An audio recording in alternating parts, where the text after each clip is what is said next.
Once again, Space Druid is back to teach you a thing or two about healing this fight. Go for it, Space. Thanks, Jack. Hey everyone, Space Druid here. And today I'm going to have a quick chat to you about Lei Shi, the third encounter in Terrace of Endless Spring, from a healing perspective.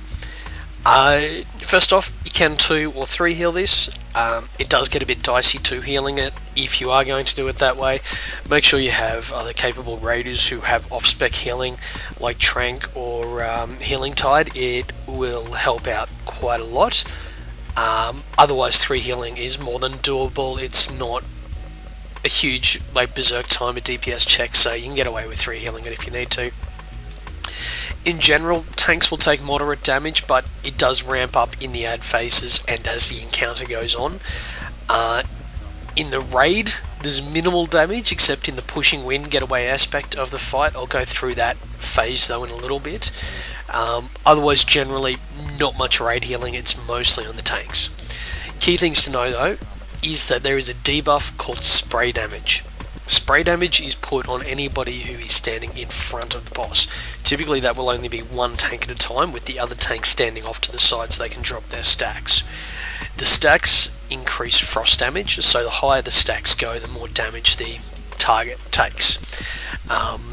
Be aware of that, especially on the pull. Sometimes the tanks will pull in front of the raid there for putting spray on everybody. It does drop off, it's just one of those kind of annoying parts of it. So the tank damage increases as the stacks build, but the tanks will taunt off each other.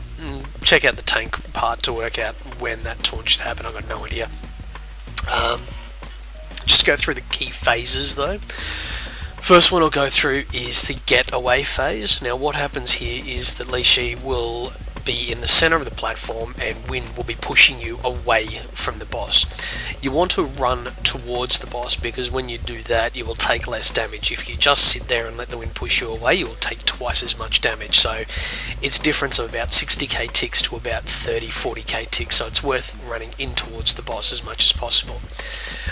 If you are a druid, good for you, they're the best healing class going around. Cast Symbiosis if you can on a chamois before this encounter. The Spirit Walker is fantastic. Pop Spirit Walker and Trank during the getaway phases and you'll just pwn the place, keep it nice and tidy. If you don't have that, or if you're not a druid, you can re-roll. It might take you some time to get to 90, but it's worth doing. Pop your healing cooldowns after getaway just to bring everybody back up, or if you need to, because people are low, pop it during it and just accept the fact that you will take some more damage during that part. The second phase is hide, which is where Lei Shi just goes invisible and the DPS run around trying to find her. Nothing interesting happening here, there's just periodic raid damage, just deal with it, it's fine. The main phase though that you do need to be aware of is the ad phase. And now the ad phase is set at Lei Shi's health, which is 80%, 60%, 40% and 20%. Now a tank swap should occur just before the ad phase, so that a fresh tank with no spray stacks is on Lei Shi. The other tank then picks up the ads. The reason for this is that if it does take some time to get one of the ads down, the tank is not getting up to ridiculous stacks of spray.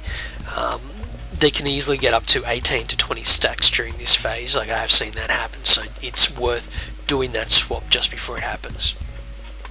DPS will single target an ad down. As soon as it dies, all the ads die. As Lei Shi gets to lower health, so that 40 and 20%, more and more ads spawn. Now it starts getting crazy at about 4 and 20% with the tank damage. The thing is though that the ads can be CC'd. So you can get roots on them, you can get fears, the knockbacks, freezes, all that kind of stuff, just to remove the number of things attacking the tank. It's worth doing that, especially when you start to get to the 40 and 20% phases, and if you're 2 healing it, cannot recommend doing that enough. Once they are not near the tank, it means that he's not taking any damage and it becomes a lot easier and simpler to heal. Otherwise, as soon as that ad dies, then there'll be a tank swap occurs, etc, etc. Look, that's pretty much it for the fight. So to recap it, you can 2 or 3 heal it. Don't stand in front of the boss because of the spray damage. Tank swaps will occur. Getaway phase, there's large AoE damage, so use some of your raid cooldowns in that part. During the hide phase, periodic raid damage, nothing crazy. Add phase, get your raid to CC the tanks at CC the ads at 40% and 20%. There will be a high amount of tank damage going out during that phase, so get ready for it. But otherwise, that is all from me, Jack. I also just want to throw a big hey out to my guildies in Chris, or Captain Harriet's Raiding Inspiration Sensation, on the Darthramar server for short.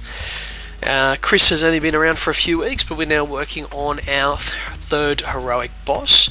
So nice work, lads. And if anyone's interested in seeing more about Chris, just go to guildchris.net. Back to you, Jack. That's it.